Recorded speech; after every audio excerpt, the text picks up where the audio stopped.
How's it going, everyone? College Lefty, and in this video I'm going to be talking about the brand new content that was just released into MLB The Show, and also I'm going to be doing a breakdown of attributes and what to look for in a player. So let me go ahead and hide the face cam. We'll start talking about some of these cards and attributes, thresholds, and things that I've noticed with how the game plays.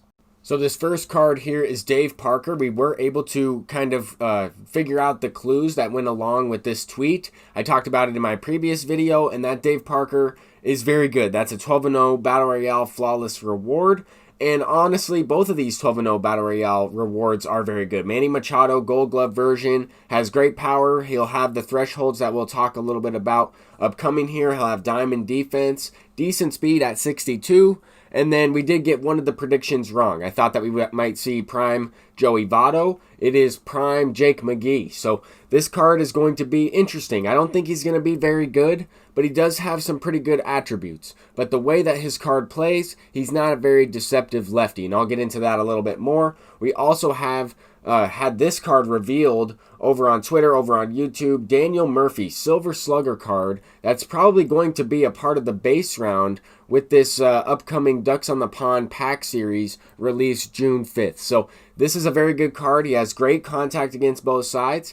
Mid-80s, or mid-80s against right, 74 versus left, so a little lower. Great vision, 125 clutch. Something that I've noticed with a lot of these players is that they do have a very high clutch attribute. Ducks on the Pond, it kind of hints at people that have been hitting a lot of home runs, driving in a lot of runners, or that have a lot of RBIs in general, generally hit better with runners in scoring position. So with that being said, Dave Kingman is the other reward, and this card actually has the lowest clutch attribute out of all the players revealed so far. So I am going to go ahead and talk about thresholds, attributes, and what to look for in a player for the remaining portion of this video. So Craig Biggio is a great example because, number one, he has a good amount of secondary positions, and he has all of his attributes around the 80s range. Once you get this card prestiged, he will have each and every attribute above the 80 threshold, which I believe there are other thresholds besides just the 80 threshold, but that is at least the threshold for perfect fly ball home runs in this game.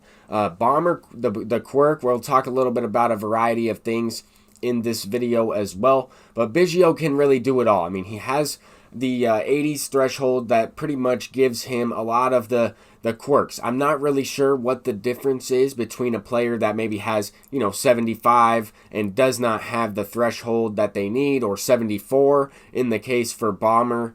The Bomber threshold is at 75 for both sides for power, and the perfect fly ball home runs are at 80. So I think that there are some hidden thresholds along the way at, even 50, 60, 70, 80, 90, 100, 110, 120. There are a good amount of evidence to display that those thresholds will increase the contact on a certain hitter. That hitter will perform a little bit better.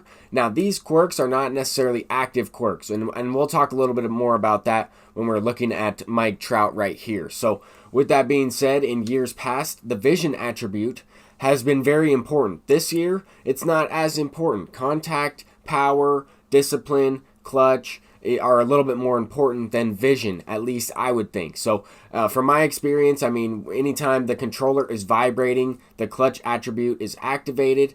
The clutch kind of rivals with the pitcher. So we're going to be looking at some pitcher's attributes. We're going to be looking at some quirks. We're going to be looking at some certain thresholds with that as well, and what to look for in a player when you're kind of building your team. So this can be a little bit important. Mike Trout is the perfect card to look at with live series hitters because he basically has every single quirk in the game in terms of the active quirks. Now, this screenshot right here is not active quirks. This is not a list of quirks that are active that will help him actually get a boost to the attributes in whatever way that works. I'm not exactly sure how the active quirks boost up live series players. I know that the developers have mentioned in the past couple of years that it decreases the penalty. So that could be a penalty for PCI placement, a penalty for the timing window, But those active quirks are these ones right here: day player, homebody, first pitch hitter, unfazed, dead red, breaking ball. If you notice, the only pitch he doesn't hit well is a changeup. So that might be a quirk that you could throw, or a pitch that you could throw to avoid stacking all of these quirks. Because if you're playing in the day at home with Mike Trout, you have the 2 strikes and they throw you a fastball when your team is losing, and it might be in the day, it might be a day game. You're more than likely going to get, something going with Mike Trout, whether it's a home run, a couple home runs, a weird base hit that he normally wouldn't get if he didn't have these quirks. So these are just a couple of things to keep in mind. I have talked about this stuff in previous videos in prior years, but I wanted to do a breakdown of just attributes, because we are seeing a lot of these brand new players that are, future stars, a lot of cards that we've never really used before. I also want to talk about how motions, animations, and really the fluidness of how they play in the game, whether that's their swing type, whether that's their pitching motion, and how easy it is to get good feedback on the pulse, the meter, or the analog stick, whichever setting you are using. Brusdar Gratterall is a perfect example for this, because I am going to get into a little bit of a breakdown of individual pitch attributes right here. If you notice, he has a control attribute of 79, but his walks per 9 is 68. Now, the way walks per 9 works is it kind of determines how often you're able to get perfect feedback or blinking good feedback with your analog, your meter, or your pulse. So we're going to go into a game right here, and as you can see, I'm going to dot up a couple pitches with perfect feedback. Now, Brusdar Gratterall has a very fluid motion. This is going to come into play with hitters as well, like Alberto Mondesi, Mike Trout, Ketel Marte, Francisco Lindor, Mark Canha, certain players that people really like their swing and the way that they play in game. Now, sometimes people will say this card is glitchy or this card plays above their stats. In a certain situation right here, I would say Brusdar Gratterall sometimes can play above his stats because his control attribute is at 79. That's a little deceiving because that is the average of his control on all 4 or all 5 of his pitches, depending on the pitcher's repertoire, of course. But it takes the average of each individual pitch for control and then divides it by how many pitches they have. So there are lots of things to keep in mind. I know I'm going through a lot of things very quickly, but I wanted to explain how some of these quirks work, the certain threshold that you need to get, a sinker that's going to break more effectively than, let's say, someone who doesn't have this quirk, or their sinking attribute, their sinker break attribute is not at the 80 or 85 threshold, depending on what that is for the quirk. I mean, if you also notice, this Raleigh Fingers is a card that a lot of people go to. A lot of people have this. He does have 3 fastballs, though. The forkball technically counts as a split-fingered fastball. Anytime you're using a sinker, a forkball, a splitter, and you're going up against Mike Trout, Lindor, someone who has that dead red quirk, they are going to have that penalty or that advantage with that pitch. So that's something to keep in mind. Raleigh Fingers only really has 3 fastballs and a slider. Same type of thing here with Rob Dibble, but at the same time he has the maxed out K per 9. That's going to shrink the timing window for the hitters, and he also has the 108 pitching clutch. When you have guys in scoring position, guys on base, he's more likely to make better pitches. He's more likely to get weak contact. That's another reason why Billy Wagner is a very effective lefty as well. So I'm just trying to provide a lot of examples, what to look for in hitters and pitchers.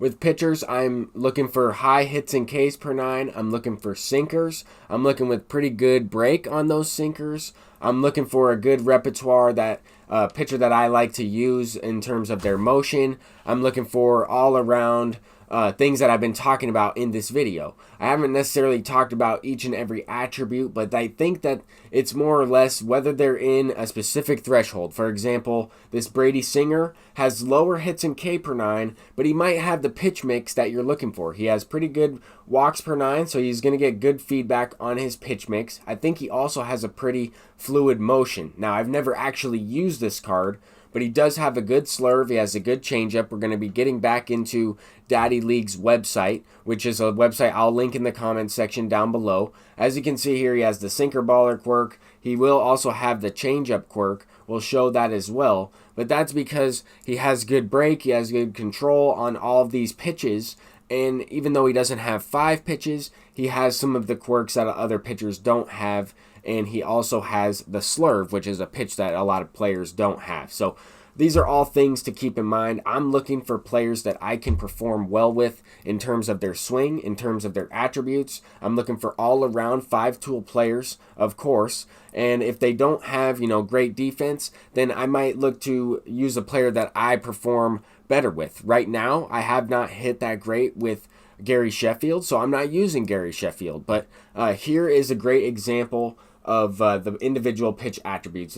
This is available on Daddy League's Diamond Dynasty for really all players. Sometimes it takes players longer for them to get introduced to the website, but you can take a look at all of their control attributes and break attributes that go along with it. So we'll go ahead and take a look at a live series pitcher as well. Someone who has active quirks. He has the day player and the stopper quirk. This is going to affect them in some way that's kind of unknown, because we don't necessarily have that confirmation from the developers in what way those quirks will affect. But Jacob deGrom does have great attributes. He does have good things that go along with his card as well. Bob Feller is a kind of an anomaly, kind of an interesting card. He's not really the greatest pitcher in the game. I don't think he's really worth it to use.